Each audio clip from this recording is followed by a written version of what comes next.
I've been in HR for 40 years, and I have worked directly with CEOs over the past 20 years. And now I work with chief HR officers, both those that were appointed for the first time in a chief HR officer role, and those that want to elevate their game.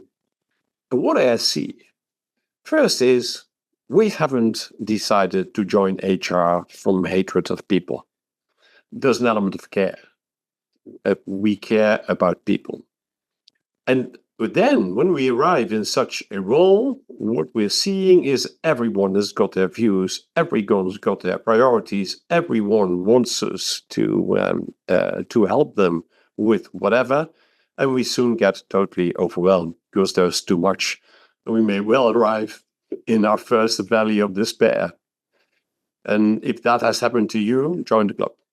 It has happened to many, and it happened to me when I had my first appointment as a chief HR officer. Now, what to do? How do you deal with this? It's all nice to say I should be more selective in my priorities, but how do I do that? So let's go back to what this is for. What are we working on? And that's company performance. If we don't drive company performance, we shouldn't be in such a role.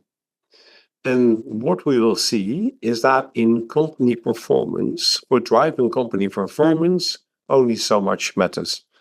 And we are led to believe by very many people that a lot of initiatives and priorities are good for the world and good for everyone. And that may well be the case, but it's very often not so clear how that is good for the company.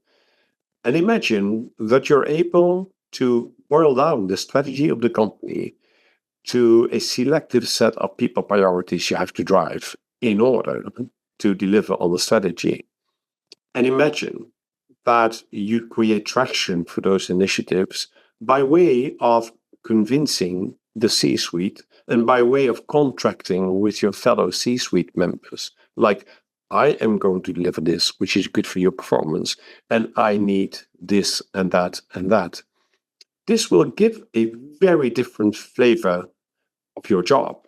You will move away from the servicing part that in itself is very honorable, but does not always create impact, to a business driving role, where you are a co-leader that creates company performance, contracting roles, contracting responsibilities with your C-suite colleagues.